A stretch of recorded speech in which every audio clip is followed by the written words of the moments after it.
ایک سوال آیا وراثت کا۔ وراثت تو آپ جانتے ہیں، جب انتقال کرنے والا انتقال کر جائے تو انتقال ہو جانے کے بعد مرنے والے کی ملکیت میں جو بھی مال ہوتا ہے، جو زمین ہوتی ہے، پلاٹ ہوتا ہے، جائیداد ہوتی ہے، یہاں تک کہ اس کے پہننے والے کپڑے ہوتے ہیں، گھڑی ہوتی ہے، انگوٹھی ہوتی ہے، پین ہوتا ہے، چھڑی ہوتی ہے، یہ تمام چیزیں مال وراثت کہلاتی ہیں۔ جب مرنے والا مر گیا اور اس کے ضروری لوازمات ہو گئے، تجہیز و تکفین ہو گئی اور اس کے قرض کو ادا کر دیا گیا اس کے پیسے میں سے، تو اس کے بعد وارثین کے درمیان مال وراثت تقسیم ہوتا ہے۔ اللہ تعالیٰ نے مال وراثت تقسیم کرنے کا فارمولہ کسی کی رائے پہ نہیں چھوڑا کہ امام صاحب اپنی مرضی سے کسی کی وراثت تقسیم کر دیں، یا یونین کونسل کا ممبر اپنی مرضی سے کسی کے مال وراثت کو تقسیم کرے، یا گھر کا جو بڑا ہے، سربراہ ہے، بڑا بیٹا ہے، وہ اپنی مرضی سے مال وراثت کو تقسیم کرے۔ اللہ تعالیٰ نے مال وراثت اور حصے کسی کی رائے مرضی پر نہیں چھوڑے، بلکہ قرآن مجید فرقان حمید میں بیان کر دیے ہیں۔ ہر شخص جو اس دنیا میں آیا ہے اس نے جانا بھی ہے۔ جب وہ جائے گا تو اپنے پیچھے کچھ نہ کچھ مال چھوڑ کے تو جائے گا، اور کوئی بڑی جائیداد نہ صحیح تو مکان چھوڑ کے جائے گا، کچھ پیسہ چھوڑ کے جائے گا، یا وراثت چھوڑ کے جائے گا۔ تو اس کے مرنے کے بعد جب یہ مال ہوتا ہے، اس کو کہتے ہیں مال وراثت، اسے ترکہ بھی کہتے ہیں۔ یہ ترکہ، یہ مال وراثت شرعی حساب سے تقسیم ہوتا ہے۔ اللہ تبارک و تعالیٰ نے اس کے حصے مقرر کر دیے، اللہ کے پیارے نبی صلی اللہ علیہ وآلہ وسلم نے ان حصوں کی تفصیل اور تشریح بیان کر دی، اس کے مطابق یہ حصے تقسیم کیے جاتے ہیں۔ سورۃ النساء 4واں سپارہ، دوسرا رکوع، یہ وراثت کے جو مسائل ہیں کہ ترکہ کیسے تقسیم کیا جائے گا، کس کو کتنا دیا جائے گا، اللہ تعالیٰ نے اس رکوع میں بیان کیا ہے۔ یہ رکوع یوں شروع ہوتا ہے: یوصیکم اللہ فی اولادکم للذکر مثل حظ الانثیین۔ اللہ تبارک و تعالیٰ تمہیں وصیت کرتا ہے تمہاری اولاد کے بارے میں، لڑکے کو لڑکی کے مقابلے میں دگنا حصہ دیا جائے گا۔ یہاں سے حصے شروع ہوتے ہیں اور پھر پوری ایک تفصیل ہے۔ ہمارے ہاں آج کل بہت آسان ہے، لوگوں کو خود تو پتہ نہیں ہوتا، بہت کم لوگ ہوتے ہیں جن کو شریعت کے حساب سے یہ پتہ ہوگا کہ بیٹے کو کتنا ملے گا، بیٹی کو کتنا ملے گا، بیوی کو کتنا ملے گا، یا بیوی مر جاتی ہے اور پیچھے وراثت چھوڑ جاتی ہے تو شوہر کو کتنا ملے گا، اولاد کو کتنا ملے گا، اور رشتہ داروں کو کتنا ملے گا۔ ان حصوں کی تفصیل ہر شخص کو معلوم نہیں ہوتی، لیکن ہونی چاہیے کچھ نہ کچھ۔ دین کے بارے میں کچھ نہ کچھ تو پتہ ہونا چاہیے نا۔ میں نے پچھلے جمعے بھی یہی کہا تھا، واجبی سا مسلمان انسان کو نہیں ہونا چاہیے۔ تو آج کل بڑی آسانی ہے۔ کیا آسانی ہے؟ دارالافتاء بنے ہوئے ہیں، یعنی فتویٰ گھر، جیسے ہر چیز کا آفس بنا ہوا ہے، ایسے ہی اب فتووں کے بھی آفس بنے ہوئے ہیں۔ آپ دارالافتاء جا سکتے ہیں، منہ زبانی بھی پوچھ سکتے ہیں، لکھ کے دیں تو بھی آپ کو وہ سوال کا جواب دے دیں گے کہ اس کو کتنا حصہ ملے گا۔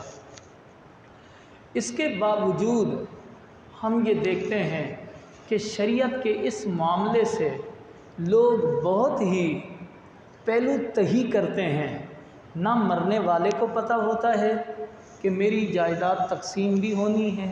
شریعت کے مطابق ہونی ہے، اللہ اور اس کے رسول کے حکم کے مطابق ہونی ہے، اور نہ ہی ان لوگوں کو پتہ ہوتا ہے جو وارث ہوتے ہیں۔ وارث کا مطلب ہے بیٹے، بیٹیاں، بیوی، اولاد، ان کو بھی پتہ نہیں ہوتا، لہٰذا مسئلہ چلتا رہتا ہے یہاں تک کہ کبھی کسی بیٹی کو یا بیٹے کو کوئی بتاتا ہے یا کہیں سے پتہ لگتا ہے کہ تمہارے والد کی جو جائیداد ہے اس میں تقسیم ہونا تھا، کوئی مکان ہے تو اس میں تمہارا حصہ ہے، کوئی پلاٹ ہے تو تمہارا حصہ ہے، کوئی بینک بیلنس ہے تو تمہارا حصہ ہے، وہ بہن یا بھائی اپنے دوسرے بھائیوں سے کہتے ہیں بھائی ہمارا حصہ دو۔ وہ کہتے ہیں کس چیز کا حصہ؟ وہ کہتے ہیں یہ جو ابا نے مکان چھوڑا ہے یا ابا نے جائیداد چھوڑی ہے یا ابا نے اتنا زیادہ ترکہ چھوڑا ہے، اس میں سے ہمارا حصہ بھی دو۔ اب وہ جو ہے نا ہاتھ پاؤں پھولنے لگتے ہیں۔ آج کل ہمارے پاس وراثت کے بہت سارے مسائل آ رہے ہیں، کیونکہ پچھلے 5-10 سالوں میں وہ جائیداد، وہ 40 گز کا مکان جو 3 لاکھ 4 لاکھ کا تھا، آج وہ 40 گز کا مکان 30 لاکھ 50 لاکھ کا ہو چکا ہے، اور وہ 60 گز کا مکان جو پچھلے 5-10 سال میں 15-20 لاکھ کا تھا، آج اس کی مالیت 70-80 لاکھ پہنچ چکی ہے، اور 80 گز اور 100 گز کے مکان تو اب جو ہے وہ کروڑ سے اوپر چلے گئے ہیں۔ لہٰذا اب جب کسی بہن بھائی کو پتہ لگتا ہے کہ میرے ابا کے چھوڑے ہوئے مکان میں میرا بھی حصہ ہے، تو وہ بڑے بھائی سے کہتے ہیں کہ حصہ دو،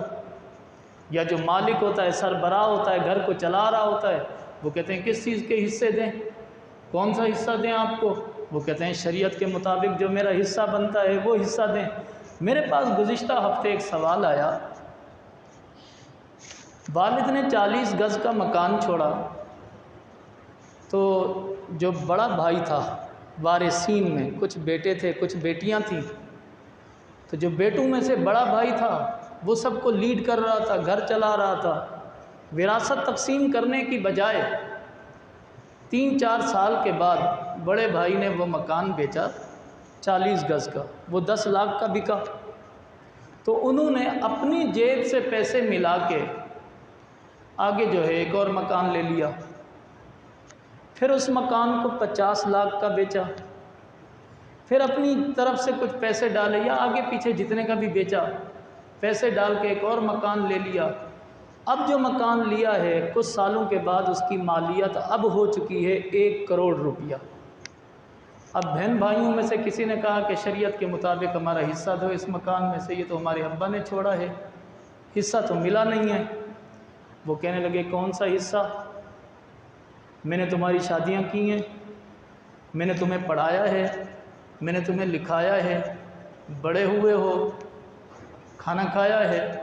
کپڑے پہنے ہیں تم نے میرے پیسوں سے، ساری ضروریات میں نے تمہاری جو ہے پوری کی ہیں، اب کس چیز کا حصہ مانگ رہے ہو؟ تو مسئلہ بڑھتے بڑھتے میرے پاس بھی آیا، تو میں نے کہا شریعت کے مطابق چونکہ حصہ تقسیم نہیں ہوا، حصہ تو تقسیم ہوگا، مکان میں وراثت تو چلے گی، وراثت تو نہیں چھوڑی جا سکتی۔ باقی بھائی نے، بڑے بھائی نے جو کھلایا ہے، پلایا ہے، پہنایا ہے، تعلیم دلوائی ہے، شادیاں کی ہیں، اپنی جیب سے خرچے کیے ہیں، وہ ان کی ایک اخلاقی ذمہ داری انہوں نے پوری کی ہے، کر لی تو اچھی بات، ہمارے معاشرے میں اس کو اچھی نظر سے دیکھا جاتا ہے، لیکن وراثت تو تقسیم ہوگی، یہ شریعت کا حکم ہے، شریعت کے حکم سے منہ نہیں موڑا جا سکتا، چاہے تیسرا مکان ہو یا 7واں مکان ہو۔ ہاں اس نے جو پیسہ لگایا ہے اپنے پیسے کے حساب سے جو فیصد بنتا ہے، تناسب بنتا ہے وہ لے لے گا، اور باقی جتنے پیسے بنتے ہیں ان سب میں سارے وارثین جس میں یہ بھی شریک ہوگا سب کا حصہ نکال دیا جائے گا۔ لہٰذا اللہ کے بندو، ہم جو یہاں ممبر و محراب پہ بیٹھ کے آپ کے سامنے دین کی بات کرتے ہیں،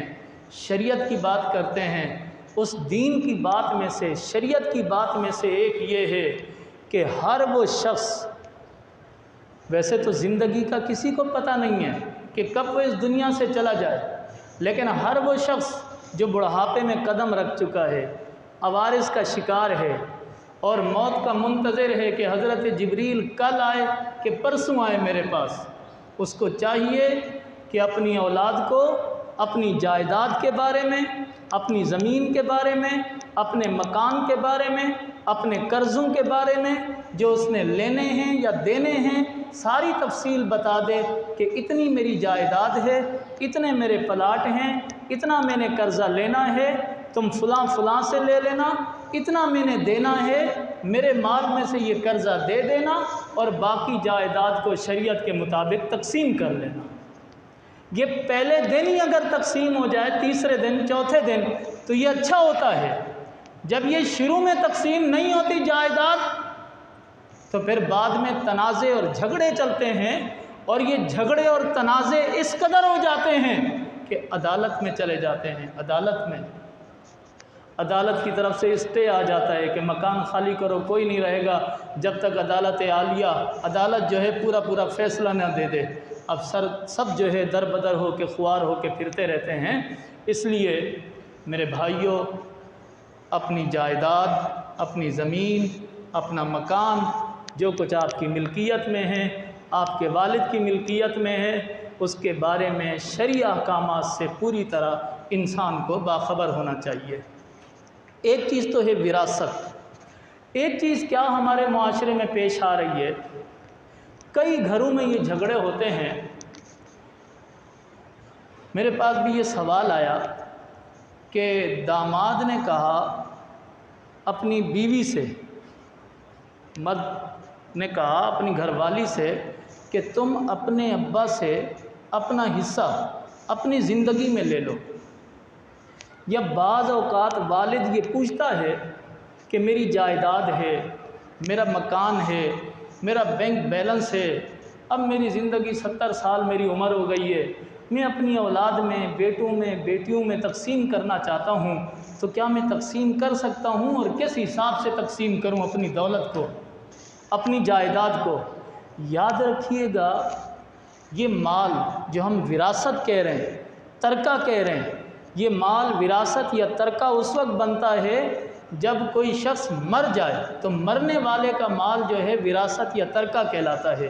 کوئی شخص اگر اپنی زندگی میں تقسیم کرے گا تو وہ وراثت نہیں ہوگی، وہ ترکہ نہیں ہوگا، وہ اس کا اپنا مال ہے جو تقسیم کر رہا ہے۔ اب اس کو کیسے تقسیم کیا جائے گا؟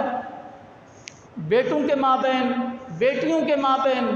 کیا اسی حساب سے جو شریعت نے مقرر کیا ہے یا کسی اور حساب سے؟ تو اس کا طریقہ یہ ہے کہ اگر انسان اپنی زندگی میں اپنی اولاد کے درمیان کوئی چیز تقسیم کر رہا ہے، مکان تقسیم کر رہا ہے، پلاٹ تقسیم کر رہا ہے، جائیداد تقسیم کر رہا ہے، بینک بیلنس تقسیم کر رہا ہے، روپیہ پیسہ تقسیم کر رہا ہے، تو بیٹوں کو اور بیٹیوں کو برابر برابر دے گا۔ 10 روپے اگر کسی بیٹے کو دیے ہیں تو 10 روپے ہی بیٹی کو دے گا۔ 10 لاکھ اگر بیٹے کو دیے ہیں تو 10 لاکھ بیٹی کو دے گا۔ بیٹوں میں اور بیٹیوں میں اب جو وہ مال تقسیم کرے گا،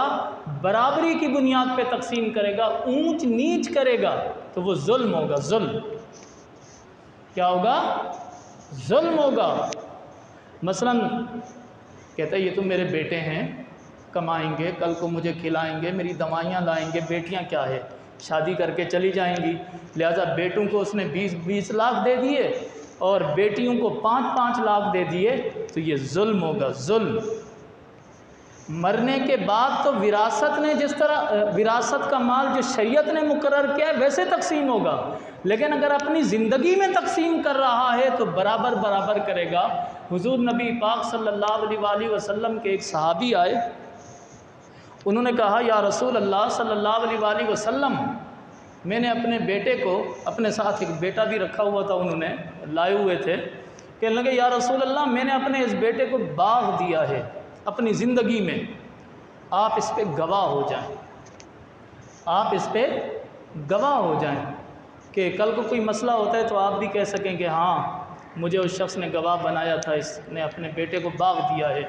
اللہ کے نبی صلی اللہ علیہ وآلہ وسلم نے فرمایا، اب یہ حدیث آپ توجہ سے سنیں، اللہ کے نبی صلی اللہ علیہ وآلہ وسلم نے فرمایا کیا تو نے اپنی ساری اولاد کو اس طرح دیا ہے؟ ساری اولاد کو دیا ہے تو نے؟ اس نے کہا نہیں یا رسول اللہ، صرف اپنے اس بیٹے کو دے رہا ہوں۔